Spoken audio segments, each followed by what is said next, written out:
그런데 만약에 스스로에게 이렇게 질문해 봤으면 좋겠어요. 만약에 하나님으로 인해서 나에게 물질적인 도움이 없는 것은 당연하고 어떤 정신적인 평안, 기쁨, 만족, 여기에 더해서 영적으로 생명, 영생, 구원 이런 게 없어도 나는 하나님을 좋아할까? 나는 하나님을 사랑할까? 하나님께 진심으로 다가갈 수 있을까? 만약 우리가 하나님을 믿는 이유가 하나님이 주시는 구원과 영생, 하나님이 주시는 평안과 기쁨, 하나님이 주시는 물질적인 안정 이런 것 때문이라면은 그래서 하나님이 그런 것을 아무것도 안 주셨을 때 하나님의 믿음을 유지할 수가 있을까라고 의심된다면은 그건 결국 우리가 하나님을 거래의 대상, 이용의 수단으로 삼고 있었다는 것을 뜻하는 겁니다. 네.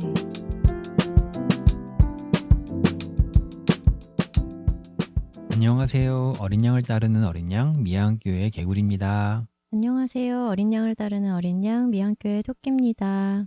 오늘은 예레미야 17번째 시간이고요. 8장 13절부터 9장 2절까지 슬픔과 공포에 사로잡힌 하나님이라는 제목으로 함께 이야기해 보겠습니다. 토끼님 오늘 어떤 이야기 준비하셨나요? 오늘의 주제는 공감이에요. 오늘 본문에서 하나님은 울고 계시는데요. 예레미야 9장 1절에 살해된 나의 백성, 나의 딸을 생각하면서 내가 낮이나 밤이나 울 수 있도록 누가 나의 머리를 물로 채워주고 나의 두 눈을 눈물샘이 되게 하여 주면 좋으련만 이렇게 말씀하고 계세요. 그런데 이스라엘은 하나님의 슬픔을 공감하지 못해요. 그래서 회개도 하지 못해요. 결국 하나님을 공감해야 죄인식과 회개가 가능하다는 거예요. 죄인식이라고 하면 머리로 이해하고 생각하는 것을 떠올리기 마련인데요. 저는 오늘 설교에서 그런 이성보다는 감정, 공감 이런 게 훨씬 더 중요하다고 말하고 싶어요. 제가 예전에 죄에 대해 고민을 할 때 이런 생각을 한 적이 있어요. 제가 죄인이라는 것을 깨닫고 회개하고 싶은데 그게 잘 안 되는 거예요. 네, 그래서 죄가 뭔지, 하나님의 말씀에는 뭐라고 나오는지를 교회에서 배웠어요. 네, 그런데 제가 왜 죄인인지 머리로 알게 되고 나서도 마음에 아무런 느낌이 없는 거예요. 그래서 제가 이런 생각도 했어요. 내가 사이코패스는 아닌가? 하면서 좀 심각하게 고민했던 적도 있었거든요. 네. 지금 생각해보면 죄가 뭔지 알아도 하나님을 공감하지는 못했던 것 같아요. 네. 그러니까 내가 죄인이라는 것이 머리로는 이해되고 이성적으로는 생각할 수 있었지만 네. 그래서 원래라면 내가 죄인이라는 생각이 내 마음을 아프게 하고 나를 슬프게 하고 나를 고통스럽게 만들어야 하는데 그런 마음이 감정이 전혀 없었다라는 얘기죠. 네, 맞아요. 사실 죄를 머리로 알게 되는 것도 한참 걸렸던 것 같아요. 네. 교회에서 성경을 계속 배워가면서 내가 왜 죄인인지를 머리로 알게 됐던 것 같아요. 네. 그런데 또 마음으로 이거를 머리로 알아도 마음으로 정말 내가 죄인이구나를 느끼는 데는 또 한참 걸렸던 것 같아요. 네. 어쨌든 그러다가 어느 날 갑자기 내 죄의 심각성이 느껴지면서 그 다음부터 이제 하나님 마음이 공감이 됐던 것 같아요. 그런 느낌과 감정이 생긴 계기는 없었나요? 사실 그게 느껴진 거는 정말 별거 아닌 사건으로 일어났거든요. 저는 어떻게 죄를 마음으로 깨닫게 되나. 제가 죄를 깨달으면 땅바닥에 엎드러져서 막 애통해하는 마음으로 하나님께 눈물을 흘리며 기도하면서 그런 느낌을 생각을 했었거든요. 네. 근데 그런 느낌이 아니었어요. 그냥 제가 상대방을 사랑하려고 나름 노력했던 어떤 말이 알고 보니 전혀 사랑이 아니고 그 안에 제 나쁜 마음이 숨겨져 있었다는 거를 알게 됐어요. 그냥 사소한 사건이었는데 저는 거기서 나는 어떻게 노력해도 사랑을 할 수가 없는 사랑이구나 라면서 절망을 했거든요. 네. 그 일을 계기로 제가 정말 어쩔 수 없는 심각한 죄인이라는 거를 마음으로 느끼게 됐어요. 어떤 면에서 내가 가진 치명적이고 극적인 죄에 대해서 누가 봐도 나쁜 행동이라고 했던 죄에 대해서 죄책감을 느끼고 내가 죄인이라는 것을 인식하는 것은 진짜 회개라고 보기는 어려울 것 같아요. 그렇게 특정하게 나쁜 행동에 대해서 회개하는 것은 나의 일상과 구분되기 마련이고 나의 특정한 부분만이 죄이지 나의 전체가 죄인이라는 것에 대한 인식이 어렵거든요. 그래서 진정한 회개는 아주 사소하고 아주 평범하고 아주 일상적이고 아주 내 삶과 밀접하게 관련 있는 것, 그래서 내가 매일매일 숨쉬듯 계속하고 있는 행동, 마음, 동기, 이런 것에서 나의 악함을 느낄 때, 그래서 내가 숨쉬듯 악을 내뿜고 있구나라는 것을 느낄 때, 그것이 어쩌면 더 진정성 있는 회개인 것 같아요. 얘기 듣다 보니까 전 이런 생각도 한 적이 있어요. 제가 좀 굴곡이 없는 삶을 살았었거든요. 네. 지금은 그렇다고 하긴 어렵겠지만 그래서 저는 굴곡 있는 삶을 살다가 극적으로 예수님을 믿게 되는 사람들의 간증을 보면서 좀 부러운 마음도 있었거든요. 네. 그런데 생각해 보면 굴곡 있는 삶을 살아서 예수님을 더 믿기가 쉬운 거라면 그거는 좀 불공평한 거잖아요. 그렇죠. 하나님은 공평하신 분인데, 그러면서 이제 죄에 대한 고민이 더 깊어졌던 것 같아요. 죄가 단순히, 죄가 뭘까? 단순히 뭔가 남들이 보기에 큰 죄를 지은 게 죄라면 나도 큰 죄를 지어야 되는 건 아니잖아요. 네. 근데 하나님이 보시기엔 난 똑같은 죄인이라면 왜 내가 죄인일까? 그러면서 그런 고민을 하던 때가 있었거든요. 죄에 대해서 좀 더 명확하고 선명하게 생각하게 됐겠네요. 네, 성경에 죄가 많은 곳에 은혜가 넘친다는 말씀이 있거든요. 네, 그래서 사람들이 죄를 더 많이 짓고 더 나쁜 짓을 많이 하고 더 많은 음행을 저지른 사람들이, 더 많은 도둑질을 하고 더 많은 거짓말을 하는 사람들이 결국 하나님의 더 많은 사랑을 받고 더 영광된 자리로 간다. 뭐 이런 이야기가 있어요.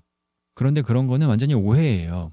그 구절에서 말하는 거는 정말 죄를 많이 짓는 사람을 말하는 것이 아니라 죄를 얼마나 졌던 간에 어떤 삶을 살았던 간에 내가 존재적으로 얼마나 죄인인지, 내 근원적으로 날 때부터 얼마나 죄인인지를 잘 이해하고 인식하고 공감하고 느끼는 사람을 말하는 거거든요. 네, 극적인 삶을 살았든 평범한 삶을 살았든 자신의 온 생애가 정말 죄로 가득 차 있구나 라는 것을 느끼는 사람은 당연히 예수님을 구하고 찾을 수밖에 없고 예수님께 나의 죄를 용서해달라고 간절히 구할 수밖에 없기 때문에 네, 그런 과정을 통해서 예수님과 깊은 사랑을 맺고 그 사랑을 통해서 은혜를 얻게 되기 때문에 그런 구절이 있는 거지, 죄를 많이 지어라 그럼 은혜 더 많이 받는다, 이런 얘기가 아니라는 걸 좀 우리가 알았으면 좋겠어요. 네.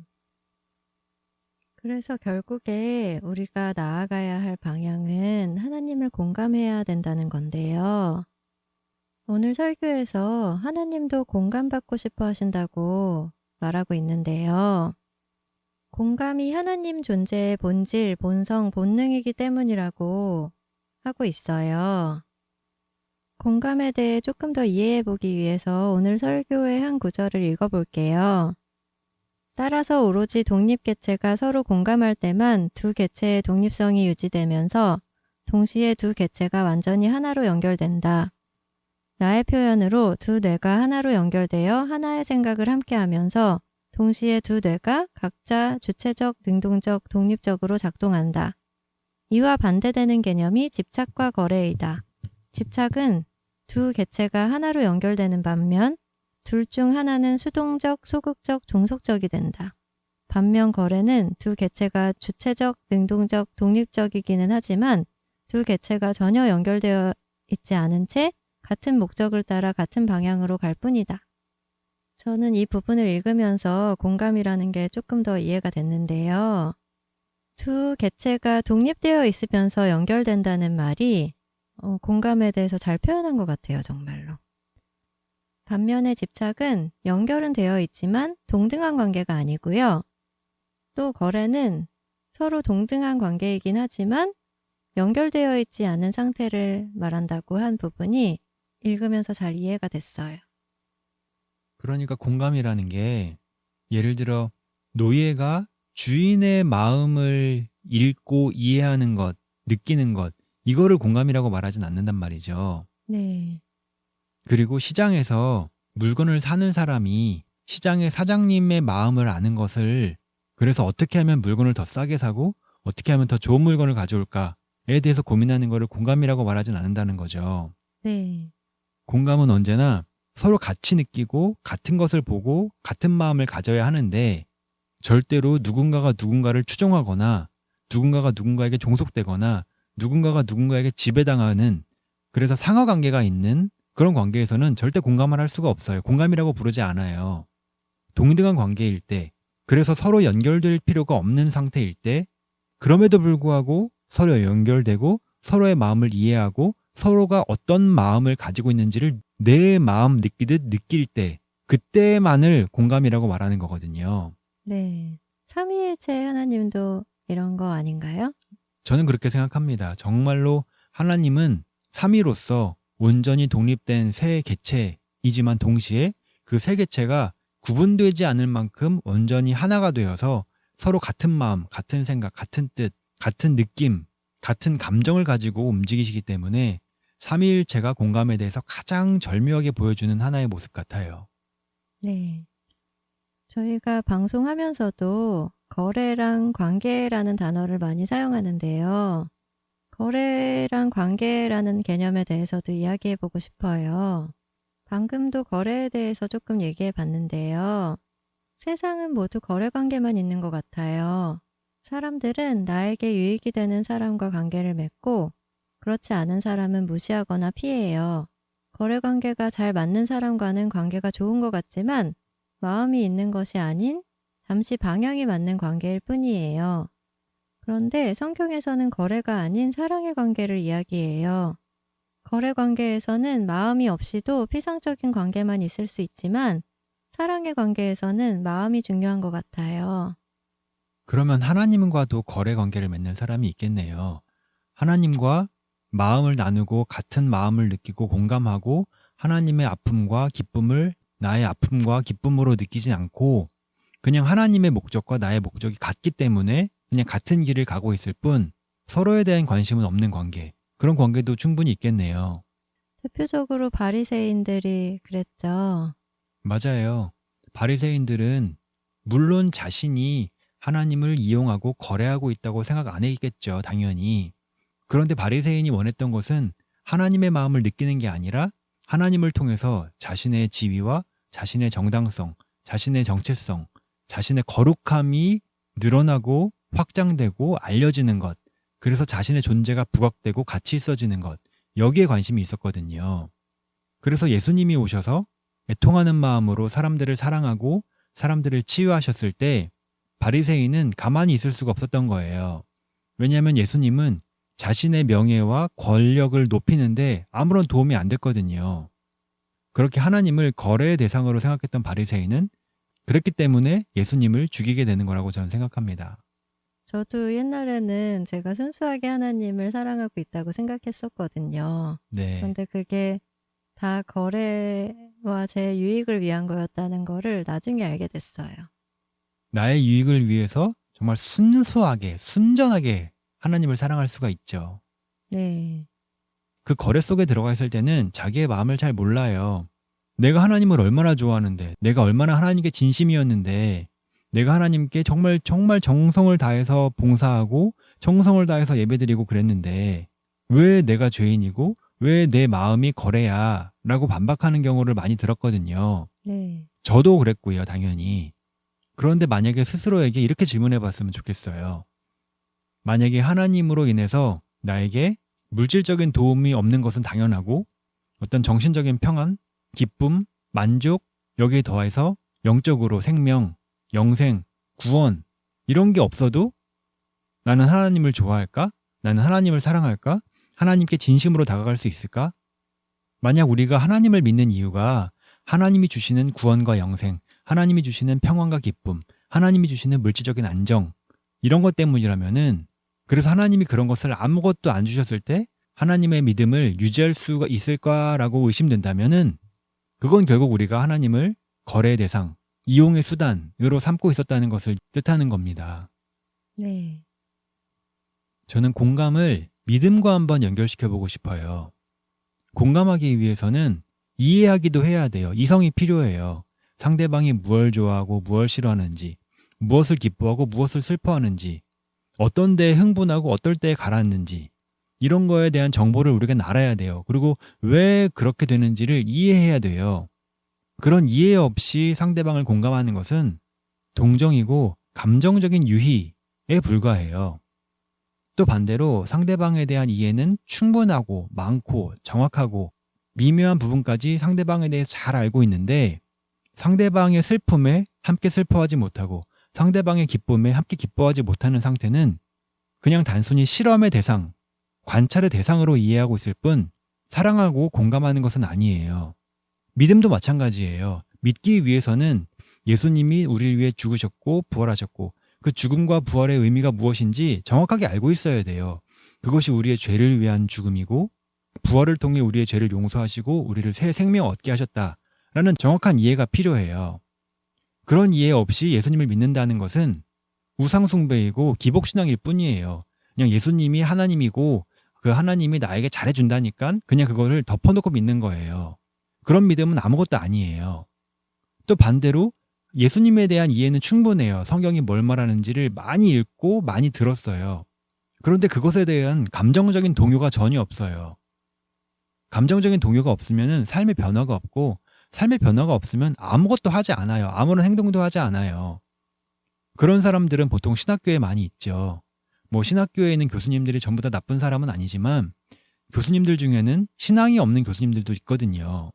성경에 대해서는 정말 누구보다 잘 알죠.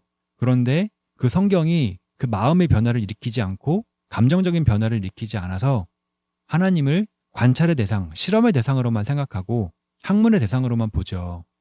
그런 것도 신앙이 아니에요. 그런 것도 믿음이 아니에요.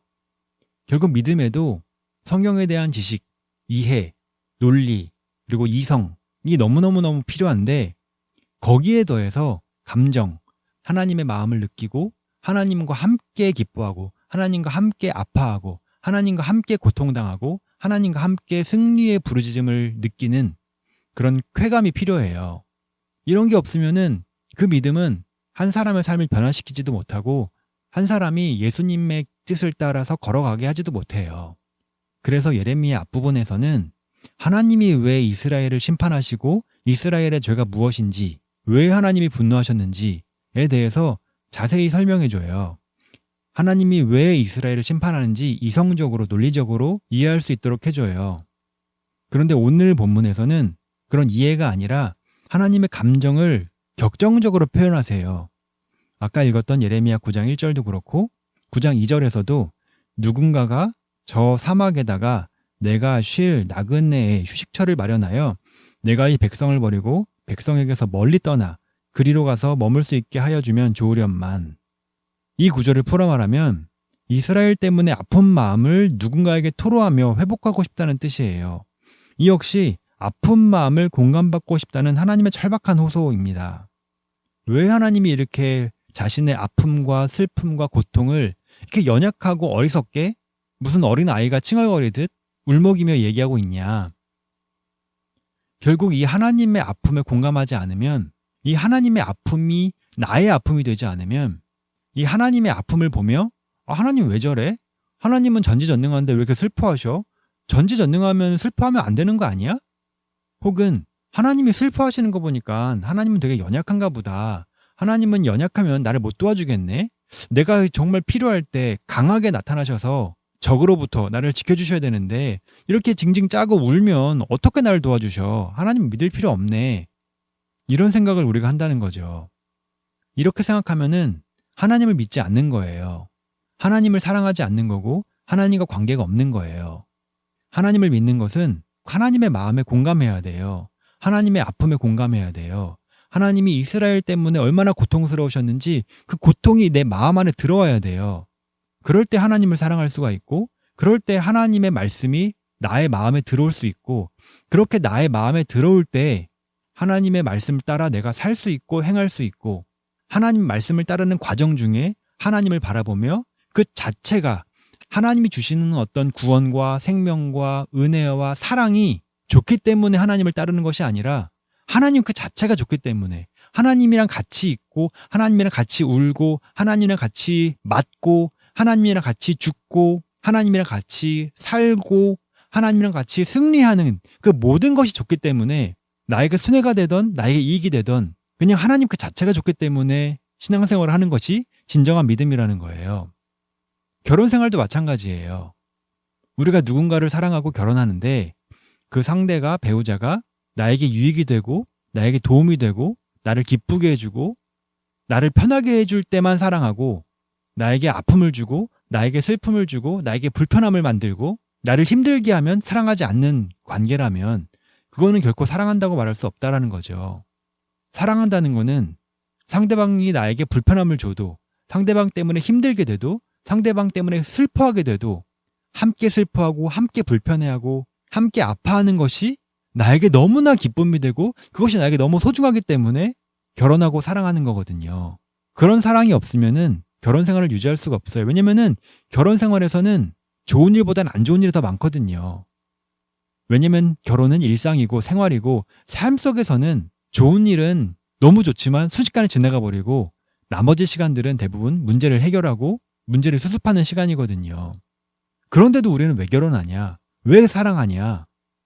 이유가 없어요. 사랑하니까 사랑하는 거예요. 우리가 신앙을 왜 갖냐? 왜 하나님을 왜 믿냐? 하나님을 왜 사랑하냐? 여기에 이유가 있으면 안 되는 거예요. 이유가 있으면은 이유가 생기는 순간 그 관계는 거래가 되는 거예요. 왜 사랑하냐? 사랑하니까 사랑하는 거예요. 왜 하나님을 왜 믿냐? 하나님이 믿을만 하니까 믿는 거예요. 우리의 신앙을 좀 되돌아봤으면 좋겠어요. 우리가 왜 믿음을 갖는지, 왜 신앙생활을 하는지, 신앙을 통해서 뭘 얻고 싶은지, 신앙을 통해 얻고 싶은 것이 하나님이라는 존재 그 한 분, 그것 외에 다른 것이 있다면 그 신앙은 전부 다 가짜이고 전부 다 바리새인의 신앙이고 결국 그러한 신앙으로는 하나님을 죽이고 하나님을 떠날 수밖에 없다라는 것을 우리가 좀 기억했으면 좋겠습니다. 맞아요. 신앙은 거래가 아니고 사랑인 것 같아요. 그럼 오늘 방송은 이렇게 마치겠습니다. 방송 들으시고 질문 있으시면 저희 메일로 보내주세요. 저희가 잘 읽고 방송에서 대답해 드리겠습니다. 그리고 블로그에 들어가셔서 설교 직접 읽어보시면 더 재밌을 것 같습니다. 그럼 이렇게 마치겠습니다. 저는 어린 양을 따른 어린 양 미양교회 개구리였습니다. 어린 양을 따르는 어린 양 숲이었습니다. 안녕히 계세요. 안녕히 계세요.